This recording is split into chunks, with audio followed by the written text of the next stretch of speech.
Simple है ये। इसमें कुछ वर्ड्स याद रखना होता है। Electronic device, computer system is an electronic device that accept करता है डेटा एज इनपुट, प्रोसेस करता है according to set of instruction, जैसा इंस्ट्रक्शन आपने दिया है, स्टोर करता है डेटा को एंड प्रोड्यूसेस मीनिंगफुल आउटपुट। इसमें hardware, software, input device, output device और मेमोरी साथ में मिलकर काम करता है, वैसे सिंगल यूनिट। ठीक है, सिंपल है, बचपन से पढ़ते आ रहे हैं सब। आ जाइए दूसरा क्वेश्चन। फर्स्ट वाले पार्ट में ज्यादा नहीं होता है लोड, जैसे जैसे हम लोग आगे बढ़ेंगे पाइथन में या फिर इंटरनेट जब पढ़ना चाहेंगे, एसक्यूएल पढ़ना चाहेंगे, तब धीरे धीरे चीजें टफ होंगी। लेकिन अभी शुरुआत आराम से। ये सब आप लोग साथ ही साथ लिखते चलिए।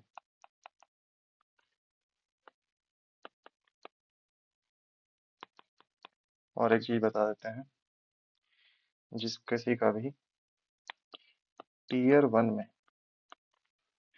60 to 65 प्लस बन रहा है, उन लोगों के लिए आउट ऑफ 100, उन लोगों के लिए है ये कोर्स। 50-55 वाले भी आ सकते हैं, मान लो अगर हो जाता है तो अच्छा है। फिजिकल एंड टेंजिबल कंपोनेंट्स साथ ही साथ लिखते चलिए ऑफ ए कंप्यूटर सिस्टम। क्या कह रहा है? Hardware refers to the physical and tangible. Tangible मतलब होता है छूने योग्य, जिस भी किसी चीज को आप छू सकते हो। ठीक है, सिस्टम जैसे कि such as keyboard, mouse, CPU, और आप मॉनिटर रखिए। ठीक है, अब आ जाइए सॉफ्टवेयर में। ये क्या है? स्कूल के टाइम में, इंजीनियरिंग में फर्स्ट ईयर में भी कुछ लोग ऐसे थे जो बोलते थे कि hardware is hard, software is soft. बताइए,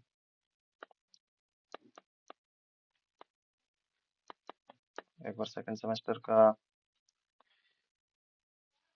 वाइवा चल रहा था, मेरे साथ एक लड़का था। उससे पूछा गया कि जितना भी सवाल पूछे गए उससे, एक भी आंसर नहीं दिया। ठीक है, लास्टली जब टीचर थक गए तो बोले इंजीनियर का स्पेलिंग लिखो। तो वो बेचारा इंजीनियर का स्पेलिंग नहीं लिख पाया। इंजीनियरिंग कह दिया गया लिखने, पहले ये बोला गया था, ये तो नहीं लिख पाया, ये भी नहीं लिख पाया। तो ऐसे इंजीनियर मत बनिए जो इंजीनियरिंग का भी स्पेलिंग नहीं जानते हैं। थोड़ा आपको भी आइडिया होना चाहिए। सब बीटेक वाले ही होंगे जो भी देख रहे होंगे, अगर देख रहे होंगे तो। नहीं देख रहे होंगे तो कोई बात नहीं, लाइक सब्सक्राइब का जरूरत नहीं है। पढ़ने आए हैं, पढ़िए। चलिए, सॉफ्टवेयर के बारे में। Software is set of program, program का सेट है। ढेर सारा प्रोग्राम कोडिंग करते हैं अलग अलग, और उसका एक सेट बनाते हैं, इंस्ट्रक्शंस देते हैं, और instruction that control the operation of hardware. ठीक है, सॉफ्टवेयर मतलब सॉफ्टवेयर भी दो तरह का होता है, सिस्टम सॉफ्टवेयर और एप्लीकेशन सॉफ्टवेयर। अब एक लाइन, अभी हम लोग डिस्क्रिप्टिव के लिए लिख रहे हैं, शुरुआत एक कुछ एग्जांपल से करें किए हैं। Hardware cannot work without software. ठीक है, and software needs hardware to execute. कुछ वर्ड्स हमेशा दिमाग में रखना है, जैसे कुछ ऐसा सब। ठीक है, अब हम लोग चलते हैं नेक्स्ट। क्या है टॉपिक? अच्छा, एक और क्वेश्चन कर लेते हैं, चलिए क्वेश्चन नंबर 3 कर लेते हैं। ये भी पूछा जा सकता है। व्हाट, यहाँ पे जो भी होगा ना, पूरा का पूरा सिलेबस के हिसाब से ये चलेगा, ठीक है। और साथ ही साथ आप लोग भी लिखिएगा तो आप लोग को भी प्रैक्टिस होते जाएगा। What are the types of software, software के क्या क्या टाइप्स होते हैं। इसके जो एमसीक्यूज होते हैं बहुत इजी इजी होता है, आराम से आप लोग कर लोगे। सॉफ्टवेयर इज कुछ शब्द जैसे कि क्लासीफाइड, सब वर्ड्स को याद रखिए, लिखने में आसानी वाली। जैसे जितने भी लोग जॉब में होंगे और ये एग्जाम दिए होंगे तो वो लोग हो सकता है थोड़ा थोड़ा भूल गए। सिस्टम सॉफ्टवेयर क्या है भाई, इसको ऐसे भी लिख सकते हैं हम लोग, OS. System software operating system होता है, ये आपका ऑपरेटिंग सिस्टम है, ठीक है। समझाने के लिए आप लोग इसको मत लिखिएगा, इसको हम मिटा दे रहे हैं, ठीक है। चलिए, तो ओएस हो गया। ओएस क्या क्या होता है, विंडोज, लिनक्स, मैक ओएस, ठीक है। ये सब जो है आपका हो गया सिस्टम सॉफ्टवेयर, ठीक है। अब आ जाओ एप्लीकेशन सॉफ्टवेयर पे। इसमें आप लोग इनलार्ज करके जितना चाहें लिख सकते हैं, कुछ बड़ा चीज नहीं। एप्लीकेशन सॉफ्टवेयर जैसे हो गया आपका एमएस वर्ड हो गया, एमएस एक्सेल हो गया, ठीक है।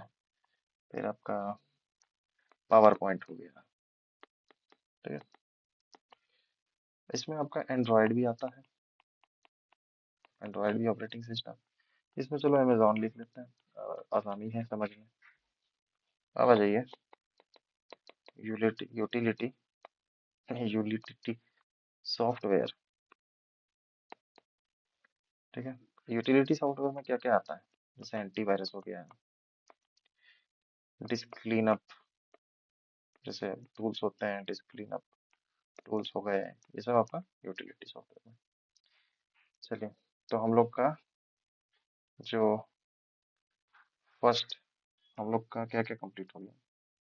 इसको हम कहीं ऐसा कर सकते हैं क्या, सेव इमेज कर लिए, यहीं पे हम इमेज ऐड करते हैं, ठीक है। इसको ले लेते हैं, ऐड कर लेते हैं। आगे आइए, ये रखो सिलेबस बगल में,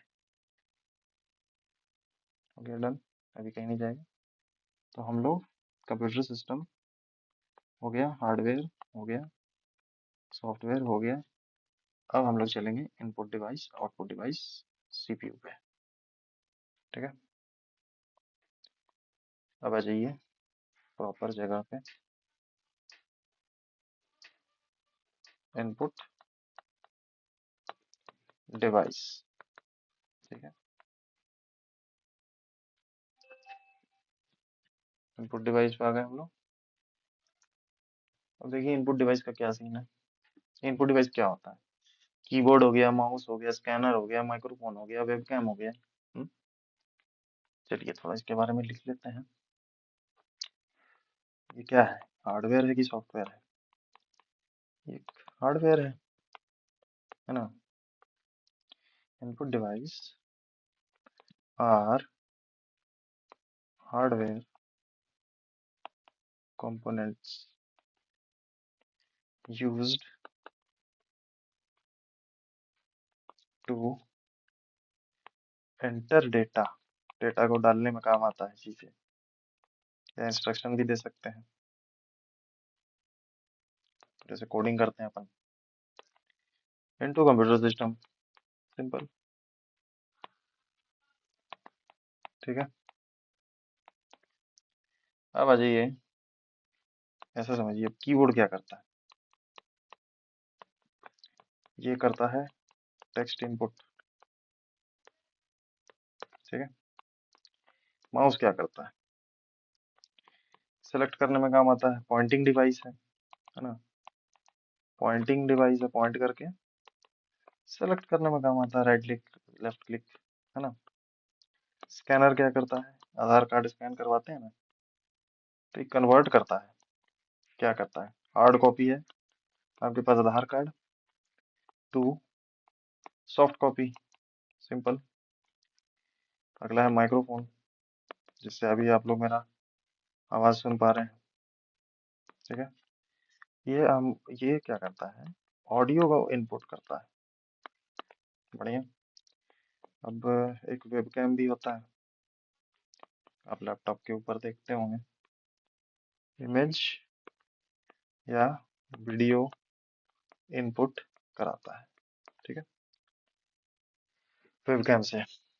चलिए अब ये टच स्क्रीन को भी देख लेते हैं हम लोग, ठीक है।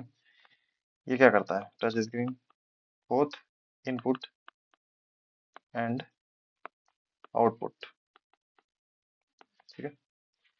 अब एक क्वेश्चन इस पे आ जाएगा कैसा, गुड डिवाइस के लिए क्वेश्चन हम लोग कर रहे हैं, ठीक है। अच्छा क्वेश्चन हम लोग एक काम करते हैं, नंबर देते हैं ताकि लास्ट में देखेंगे कि टोटल कितने क्वेश्चन हम लोगों ने अब तक किए हैं। इसको आप लोग कॉपी में लिखते चलिए, एक फ्रेश कॉपी बना लीजिए, या A4 साइज पेपर पे भी आप कर सकते हैं,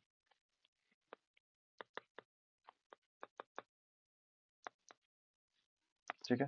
क्वेश्चन है इनपुट डिवाइस विद एग्जांपल, इसको लिखेंगे कैसे हम लोग, है ना। यहाँ तो समझ लिए कि भाई इनपुट डिवाइस क्या है, अब यहाँ पूछ दिया एक्सप्लेन करिए इनपुट डिवाइस को और एग्जांपल भी दीजिए, तो इसको हम लोग लिखेंगे ऐसा, input devices are used to enter data into a computer system, ठीक है, यही है इसका काम।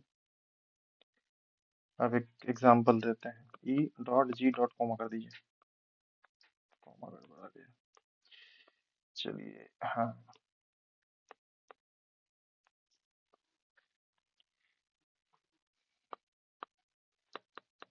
Keyboard and mouse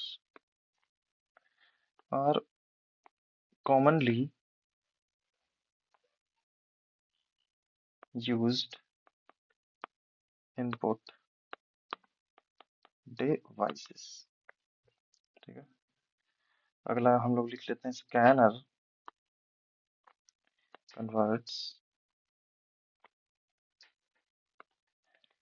converts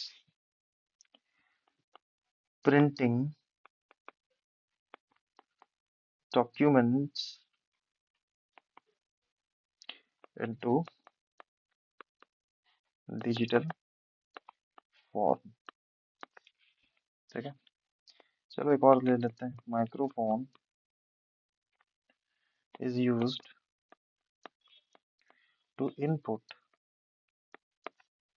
sound data, sound या ऑडियो डेटा, है ना। बस चलिए, तो हम लोग अब क्या कर लिए, हम लोगों का इनपुट डिवाइस भी हो गया खत्म। अब चलिए आउटपुट डिवाइस पे चलते हैं, सिलेबस के अकॉर्डिंग चलने का क्या, उसी से होगा अपना काम। अब हम लोग चलते हैं आउटपुट डिवाइस पे, बैकग्राउंड साउंड को इग्नोर करिए, क्या करिएगा। अब हम लोग आ गए हैं आउटपुट डिवाइस पे, ठीक है। अब इसके बारे में थोड़ा सा देखते हैं, फिर एक क्वेश्चन भी करेंगे इसी से रिलेटेड, आउटपुट डिवाइस क्या है। ये सब इजी है, अभी आप लोग को लग रहा होगा कि क्या है यार, क्या पढ़ा रहे हो, ये सब तो बच्चे लोग को भी आता है, लेकिन वही जब आप इसके बारीकियों में उतरते हैं तब समझ में आता है कि नहीं, थोड़ा सा ठीक है, 90% आपको पता है, लेकिन वो जो 10% है ना, वही खेल है। इसीलिए जो चल रहा है अकॉर्डिंगली हम लोग सिलेबस अकॉर्डिंगली कंप्लीट करना है, सिलेबस को कंप्लीट करने का कोशिश किया जाए, कोशिश वो ऐसी होनी चाहिए कि जो और रोज हर दिन, आज से लेकर के हर दिन दो 2 घंटे की क्लास होगी, 2 से 3 घंटे की भी हो सकती है, लास्ट लास्ट में ज़्यादा भी करा सकते हैं। ठीक है, स्पेलिंग्स वगैरह पे ध्यान दीजिएगा, मार्क्स कटते हैं। और आंसर कैसे लिखना है वो तो आप देख ही रहे हैं, ज़्यादा नहीं लिखना होता है। 4 नंबर के लिए आपको बहुत ज़्यादा नहीं लिखना है, ऐसे नहीं लिखना है। ये नहीं कि 200-250 शब्दों में लिखने लगते हैं। यहाँ पे आप मतलब कि चलिए देखते हैं लास्ट क्वेश्चन में हम लोग कितने वर्ड्स में लिखे हैं, इसी को देखिए। 1 2 3 4 5 6 7, देखो जब शब्द जैसे कि 1 2 3 4 तब इसको हम वर्ड्स काउंट करेंगे, लेकिन जब वो 3 से कम होगा तो इसको हम एज ए वर्ड काउंट नहीं करते हैं। ठीक है, वर्ड्स को काउंट करने का तरीका बता दिए। तो 1 2 3 4 5 6, 1 2 3 4 5 6 7 8 9 10 11 12 13 14 15 16 17 18 19 20 21 22 23 24 25 26 27 28। तो ये हम लोग 28 से 30 शब्दों में कर सकते हैं। अब ज्यादा थोड़ा सा बढ़ जाएंगे तो 50 तक जाएंगे, उससे ऊपर आपको नहीं जाना होता है। ठीक है, समझ गए? चलिए अब आते हैं हम लोग वापस जगह पे। फिर धीरे धीरे कुछ आंसर्स आपके बड़े भी हो सकते हैं, कुछ जैसे जैसे आप कोडिंग करे हुए कोडिंग लिखोगे तो फिर वो आपको थोड़ा सा लंबा जा सकता है। तो कोडिंग में वर्ड्स नहीं गिने जाते हैं। कोडिंग में आपका कोड पूरा सही होना चाहिए, किसी भी तरह का एरर आप नहीं लिख सकते हैं। अब जैसे अभी अभी अभी अभी आप इसी पे रहिए, उधर जाने का जरूरत नहीं है। इसके बाद क्या है, प्लॉटर क्या है, लार्ज ड्राइंग या मैप्स। ठीक है, अगला है प्रोजेक्टर। सब आउटपुट है, क्या करता है ये आपको स्क्रीन डिस्प्ले।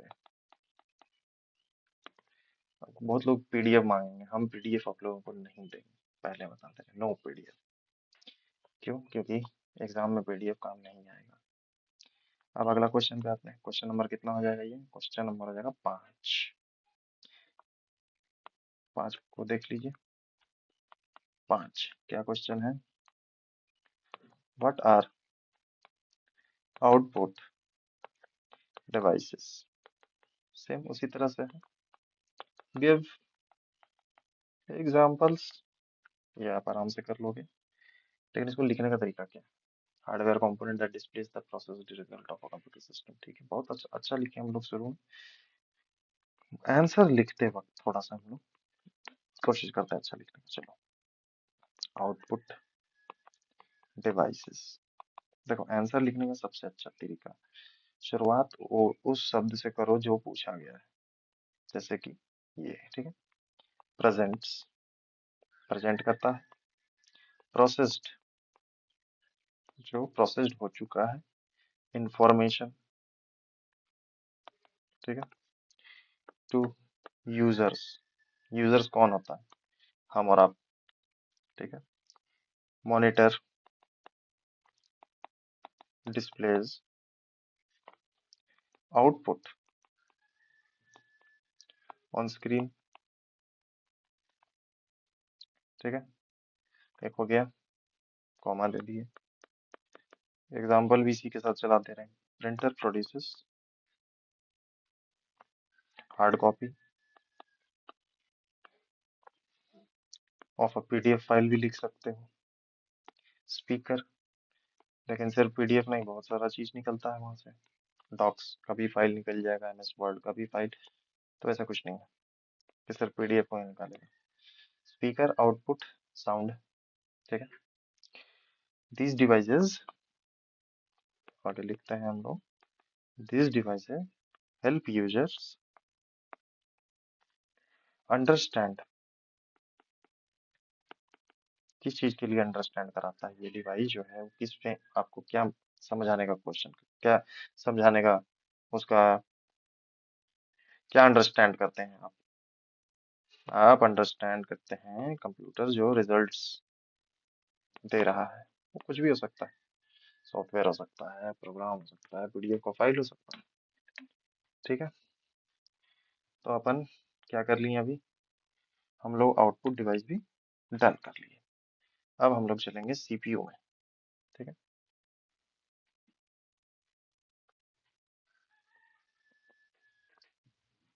अब हम लोग पढ़ते हैं जरा सीपीयू। भाई सीपीयू क्या है भाई, सबको पता है। सीपीयू होता है सेंट्रल प्रोसेसिंग यूनिट। ठीक है, it is the brain of the computer that performs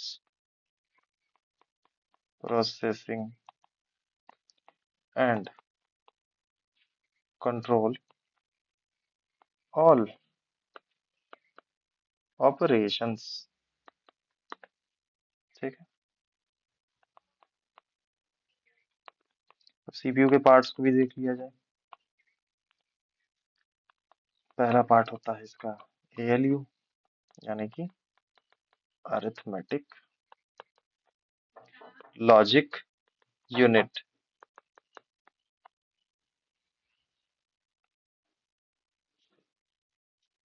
क्या करता है ये, परफॉर्म्स अरिथमेटिक ऑपरेशंस। इसका काम है plus minus into divide by. ठीक है, अगला परफॉर्म्स लॉजिकल ऑपरेशंस एंड और नॉट। ठीक है, दूसरा कंट्रोल यूनिट सीयू। ठीक है, ये करता क्या है कंट्रोल यूनिट, कंट्रोल करेगा और क्या करेगा, controls and coordinate all activities. ठीक है, कंप्यूटर का सारा एक्टिविटीज को कंट्रोल और कोऑर्डिनेट करेगा। और क्या करता है ये, डायरेक्ट करेगा डेटा का फ्लो को between CPU, memory and input output devices. Input output devices को हमेशा ऐसे ही लिखना चाहिए, क्योंकि आप कंप्यूटर के विद्यार्थी हैं, तो आपको इतना आइडिया होना चाहिए कि इसको हम लोग वैसे लिखेंगे, पढ़ने वाले भी इसको आराम से उसी लेवल में पढ़ के और समझ सकें। कितने क्वेश्चंस हो गए हमारे, 5। चलिए, और इसी पे बेस्ड एक और क्वेश्चन आपके लिए, क्वेश्चन नंबर 6। एक्सप्लेन करिए सीपीयू एंड इट्स कंपोनेंट्स। ठीक है, सबसे पहले हम लोग इसका आंसर करने की कोशिश करते हैं। चलिए, सीपीयू से शुरू करेंगे लिखना, जो पूछा गया है is the central processing unit of a computer system, controls and coordinate all input or output devices। ठीक है, it consists of a LU and CU। अब यहाँ पे आप ALU के बारे में लिखिए कि ये एक arithmetic logical unit, it performs arithmetic and logical operations plus minus into और ये डिवाइड, ठीक है। और साथ ही साथ आपका एंड और नॉर नॉट ये सब गेट्स ये सब भी आपको एलयू ही हैंडल करता है। ये इसके बारे में आप लोगों ने बीटेक में पढ़ा होगा और ऐसे भी आप 11 में भी पढ़े होंगे। चलिए कंट्रोल यूनिट के बारे में देखिए। Control unit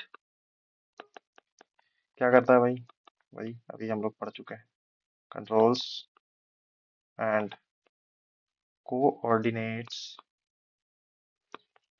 all activities of computer system। चलिए अब हम लोग कहाँ तक खत्म कर चुके हैं? हम लोगों का सीपीयू भी हो गया। अब हम लोग चलेंगे थोड़ा सा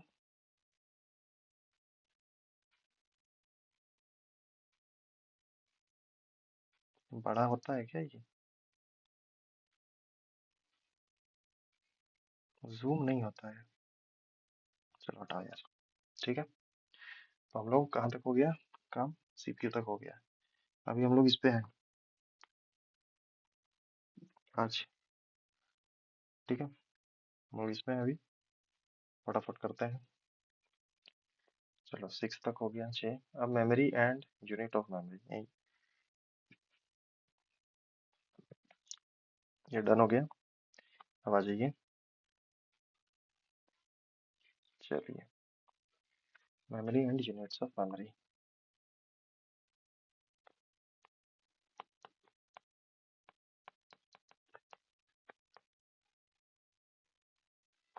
थोड़ा इसको पढ़ते हैं, चलिए।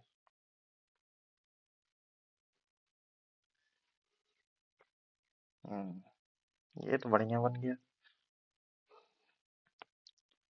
तो गड़बड़ हो गया भाई। चलो हटाओ यार, मुद्दे पे रहते हैं। चलो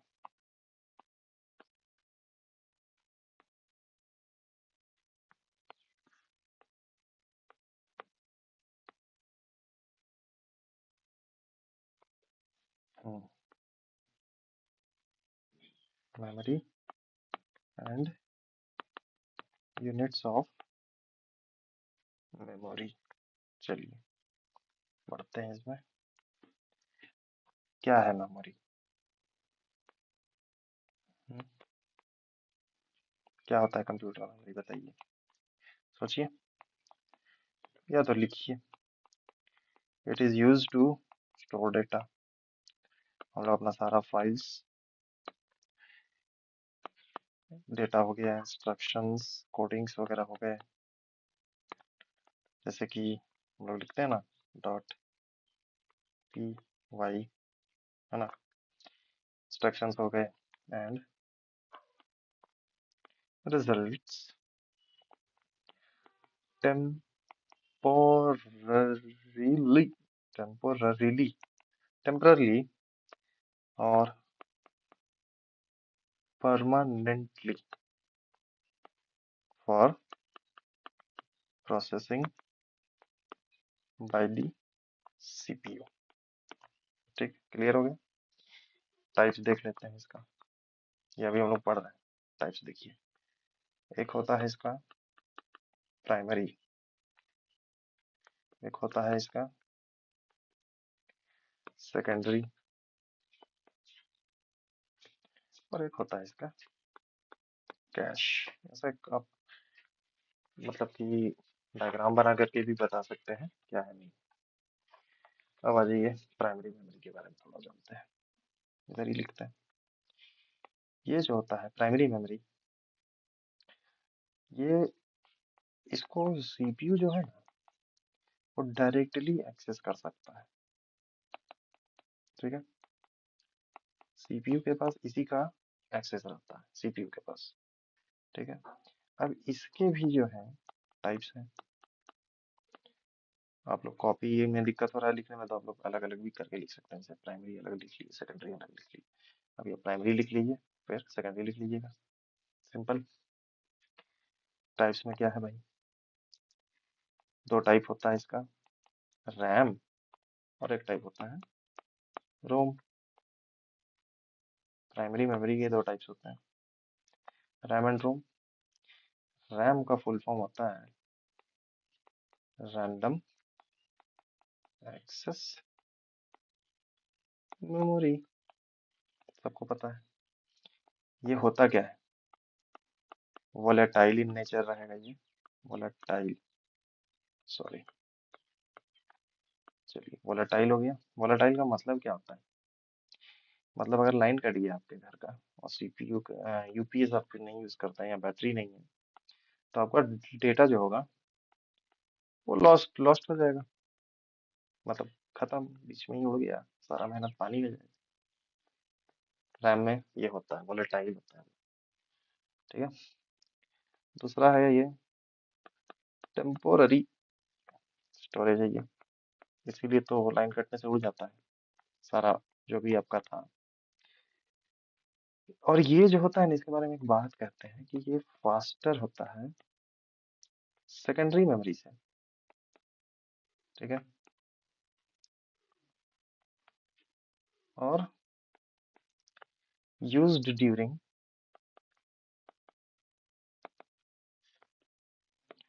प्रोग्राम एग्जीक्यूशन के समय इसी का इस्तेमाल होता है। जैसे कोई प्रोग्राम हमको रन करना है या कंपाइल करना है, एग्जीक्यूट करना है, तो रैम के ही मेमोरी का इस्तेमाल होता है, जो कि वॉलेटाइल इन नेचर होता है। चलिए आगे, अब ये क्या है भाई साहब, ये है रीड ओनली मेमोरी, ठीक है। थोड़ा कलर बदल देता हूँ मैं, ठीक है। ये जो है ना, ये नॉन वोलेटाइल होता है, लाइन कट जाए चाहे जो हो जाए कोई फर्क नहीं पड़ता इसको। ये आपका C drive, D drive, E drive में जो आप रखते हो वही है बस।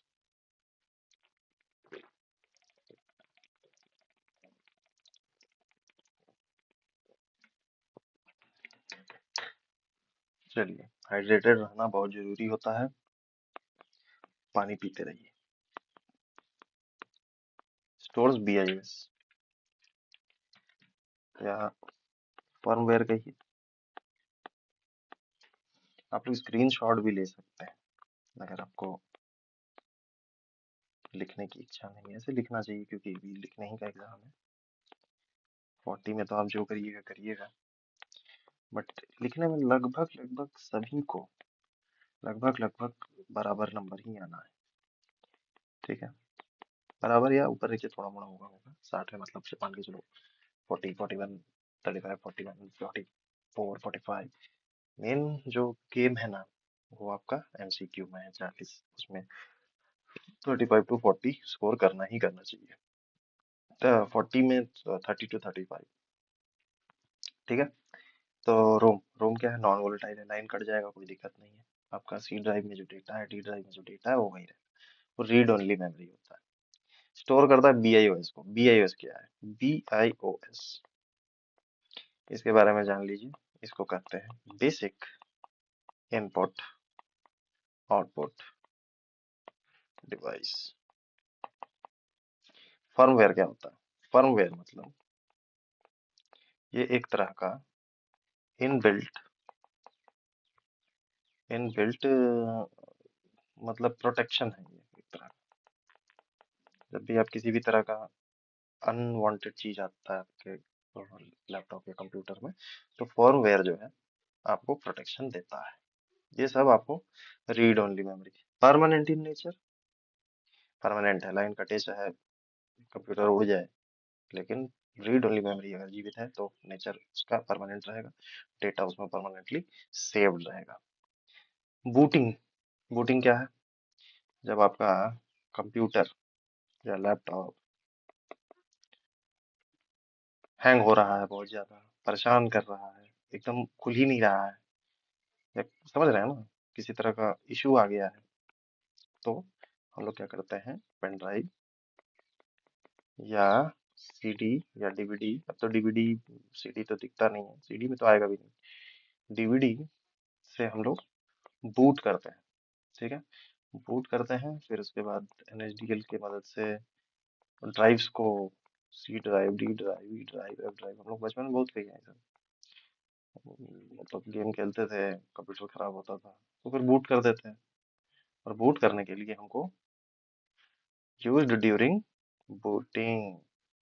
ठीक है, ऐसे नहीं लिखता है मोबाइल को रिबूट करिए, व्हाट इज रीबूट, रीबूटिंग क्या है, ऑन ऑफ करना, उसी तरह से ऑन ऑफ करना है। चलिए, आपको प्राइमरी ओवरऑल समझ में आ गया होगा कि प्राइमरी मेमोरी क्या है। ठीक है, फिर से बाहर हो गया, चलो कोई बात नहीं, प्राइमरी मेमोरी हो गया। अब आ जाइए सेकेंडरी मेमोरी की तरफ, कलर चेंज कर लिया जाए, कलर ब्लू कर लेते हैं। चलो, सेकेंडरी मेमोरी। अच्छा, एक सेकेंड, इस पर बेस्ड कुछ, ठीक है, इसको रेड ही रखा जाए। हाँ, इससे पर बेस्ड कुछ हम लोग एमसीक्यू देख लेते हैं। अब आया एमसीक्यू। ठीक है, question 1, which memory is volatile in nature?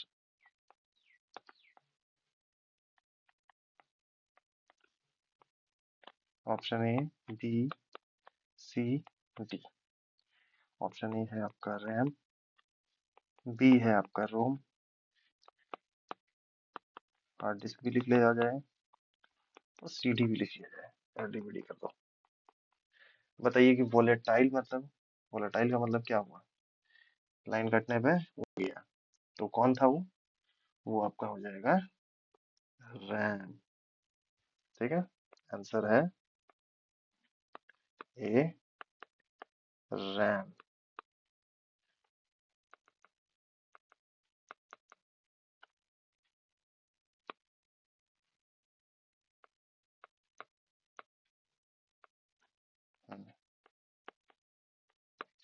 चलिए, क्वेश्चन नंबर 2 में ये अगला क्वेश्चन है, BIOS is stored in, option A है रैम, बी है कैश, सी है रोम, और डी है हार्ड डिस्क। तो BIOS कहाँ था, याद कीजिए, BIOS था यहाँ पे, ये रहा BIOS, ये आपको रोम में आएगा। इनपुट आउटपुट के लिए हम लोग रोम चले जाएंगे, रोम कंट्री नहीं जाना है, आंसर है इसका सी, रोम। ठीक है, रैम रोम हो गया। जो थोड़ा, चलिए डिस्क्रिप्टिव भी देख लिया जाए, इसी में आपको डिस्क्रिप्टिव। ठीक है, अब एक क्वेश्चन आ जाता है, जैसे डिस्क्रिप्टिव में हमारा कौन सा क्वेश्चन चल रहा था, जरा देख लेते हैं। क्वेश्चन नंबर 6 हो चुका था, अब हम लोग का होगा क्वेश्चन नंबर 7। ठीक है, एक और काम करना चाहिए हम लोगों को, ग्रीन करके कोई नया टॉपिक स्टार्ट कर रहे हैं तो उसको हम लोग ये कर लीजिए।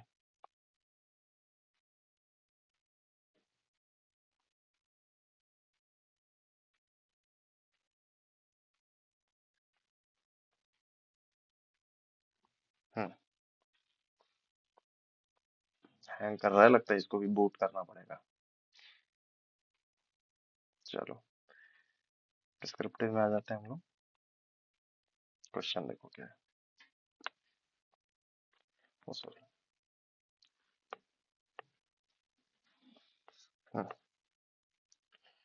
क्वेश्चन है, differentiate between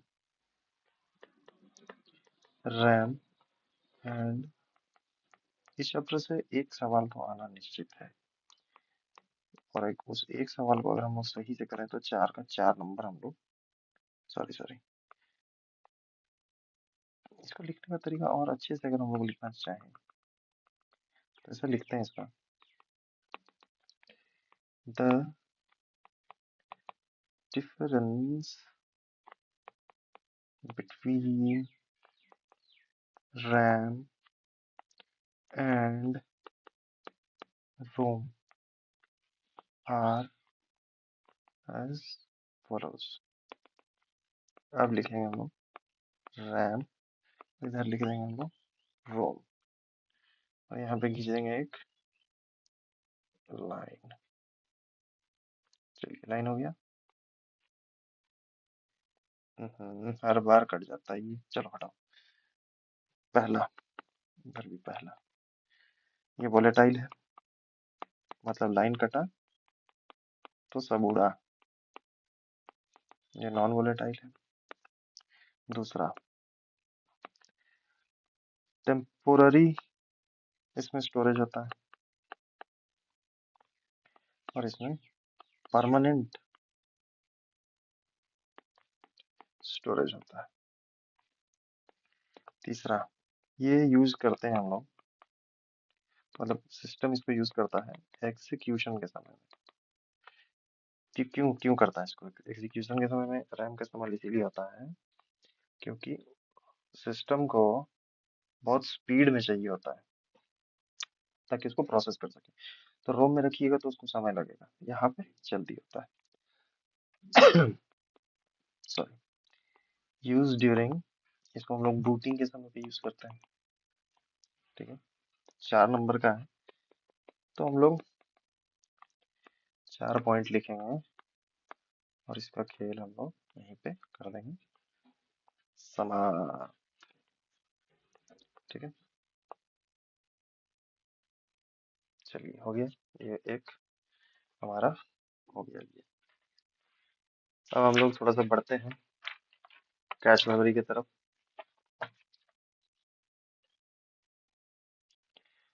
आज के लिए क्लास यहीं पे रोक दिया जाए, रोक देते हैं। अब नेक्स्ट मिलेंगे हम लोग कल, जिसमें हम लोग करेंगे कैश मेमोरी और सेकेंडरी मेमोरी। तब तक के लिए इसको रिवाइज कीजिए, इसको लिखिए, इसको प्रिपेयर करिए। यह है क्लास 1, यहाँ पे लिख देता हूँ मैं। ये है अपना क्लास 1, ठीक है। चलो आगे बढ़ेंगे। अभी हम लोगों ने प्राइमरी मेमोरी कर लिया है, ठीक है। प्राइमरी मेमोरी हो चुका है, इसके बाद कैश और सेकेंडरी करेंगे, और बाकी मजा आएगा आराम से आगे। चलो, गुड नाइट, जय हिंद।